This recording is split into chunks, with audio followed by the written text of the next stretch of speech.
The 9/11 Truth Movement was started by the families that lost loved ones on that day. And they were all out there alone, screaming for help. And our own country was ignoring them.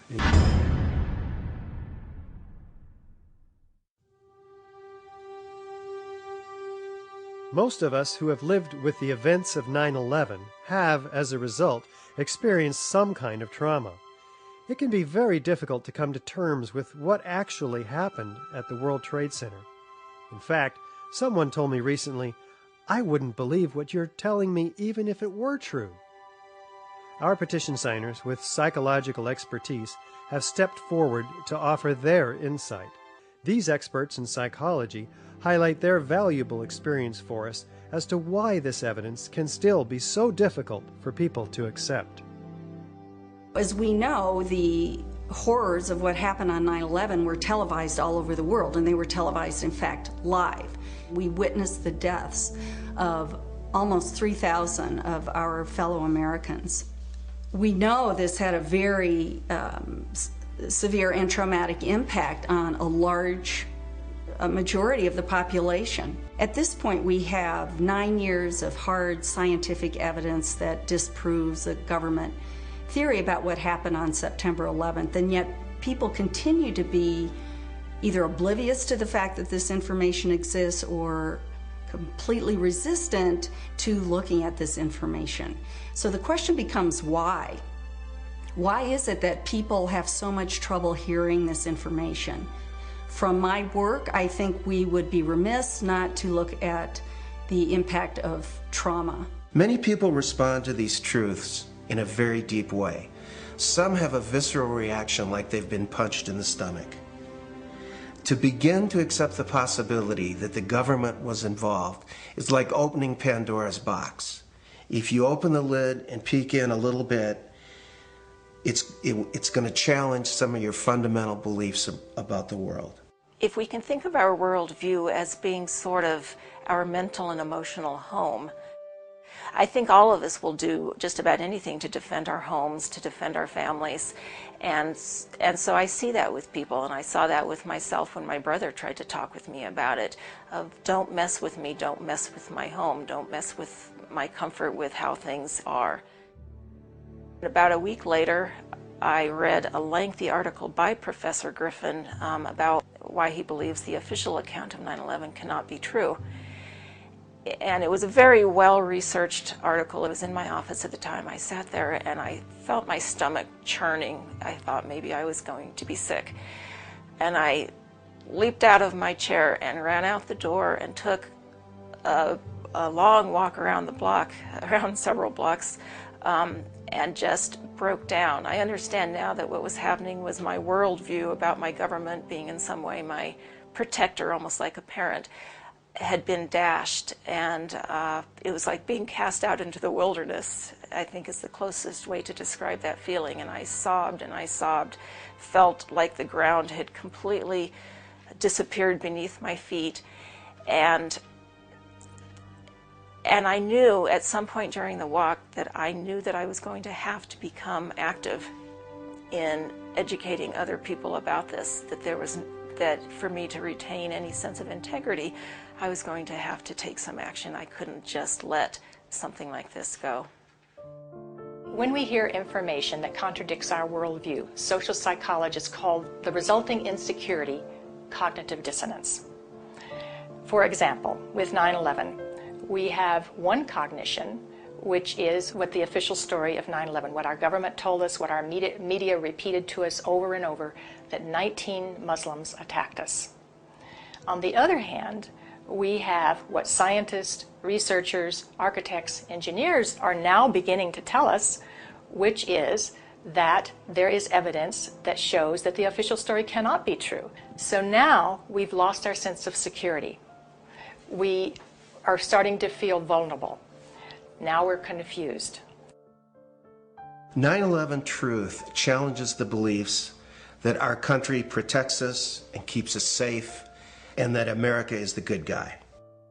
When your beliefs are challenged, fear and anxiety are created.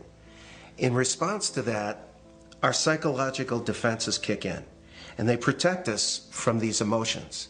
Denial, which is probably the most primitive psychological defense, is the one most likely to kick in when our beliefs are challenged. And it's a very, very uncomfortable state to be in. And eventually our mind shuts off. Just like when a computer is overloaded, our minds get overloaded. We can't handle it anymore and we shut down. And what some of us will tend to do is deny the evidence that's coming our way and stick to the original story, the official story, and to try to regain our equilibrium in that way.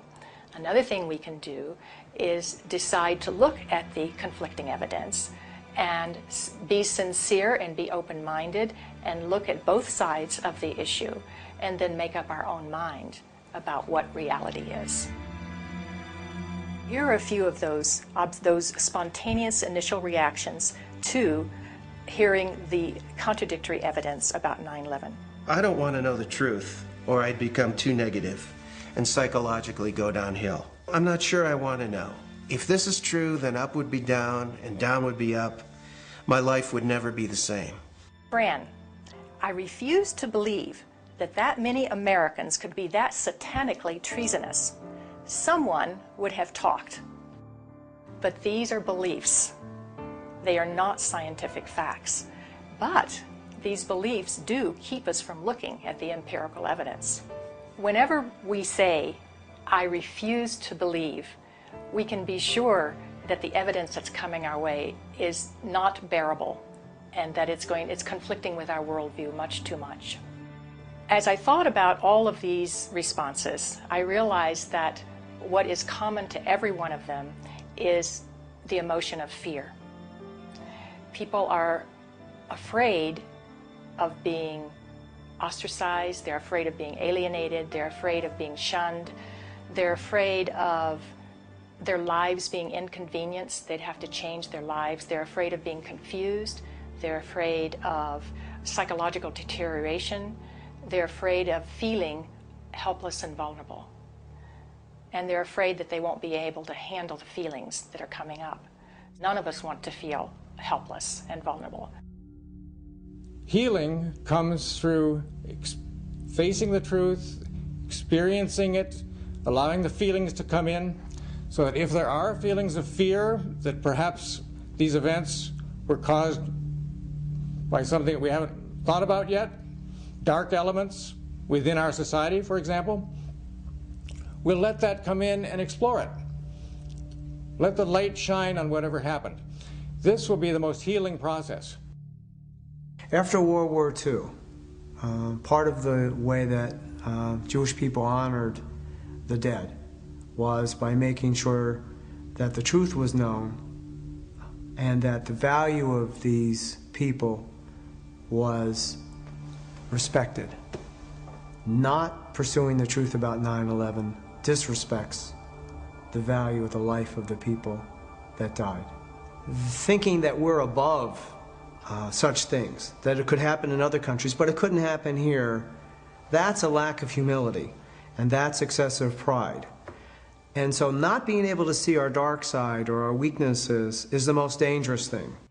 A feature of American history that makes us particularly liable to this pride is this notion that's called exceptionalism, that America is the exceptional nation.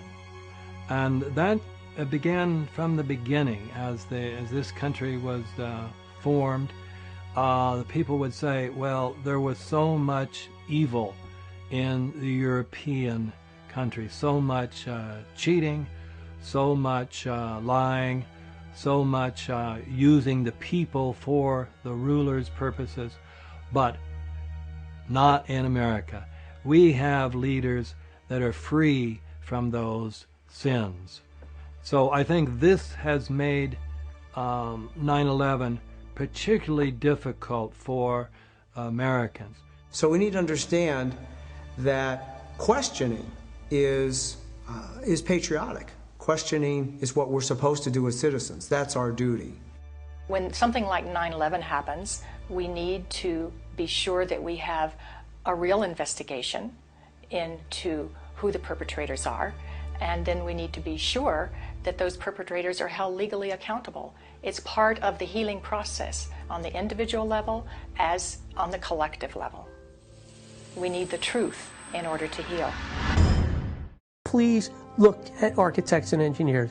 People all around the world, scientists all around the world are questioning this. When you bring science into the equation, that's so important because you can't argue against science. And there's some deep, deep explaining to do. The bottom line is that it needs to be investigated properly. We will never heal. This country will never, ever, ever forget that day. We have to demand a new investigation. I want justice here.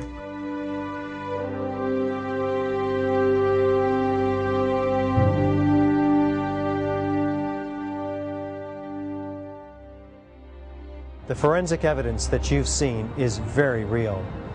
New light has been shown. A third beam now reaches into the pitch black sky and stands in for the still officially unexplained free-fall destruction of the World Trade Center Building 7. The obvious dark truth about Building 7 may very well provide the key to justice for the victims of family members of the destruction of the Twin Towers. The country owns this. We were all victims. You all should want answers. It's not just ours, not just mine. We all lost something that day.